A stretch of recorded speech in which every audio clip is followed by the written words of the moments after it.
వాళ్ళు ఎవరుంటారు?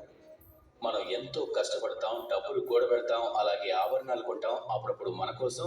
అలాగే మనం ఎవరైతే ప్రేమిస్తామో వాళ్ళ కోసం, అప్పుడప్పుడు మనం ఎవరైతే గౌరవిస్తామో వాళ్ళ కోసం. బహుశా అందుకేనేమో సీతాదేవి చూడమణిని ధరించేది, అలాగే నేను సమంతకమణిని. కానీ నిజానికి మీ విలువను పెంచే వాస్తవిక ఆభరణం ఇదేనంటారా? లేదు. శ్రీరాముడి ఆభరణం ఆయన మర్యాదతో కూడిన ప్రవర్తన. మాతా సీత యొక్క ఆభరణం ఆవిడలోని సత్యం, ఆవిడ నిష్ఠ, అలాగే తన త్యాగం. అలాగే అర్జునుడి ఆభరణం తన ఏకాగ్రత అనే గుణం. రాధ యొక్క ఆభరణం తన ప్రేమ. ఈ ఆభరణాలు మరెక్కడో కాదు, మన మనసులోనే ఉంటాయి.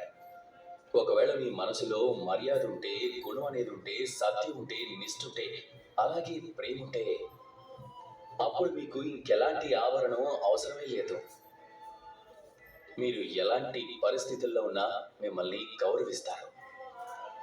రండి నాతో పాటు ప్రేమగా చెప్పండి, రాధా కృష్ణ.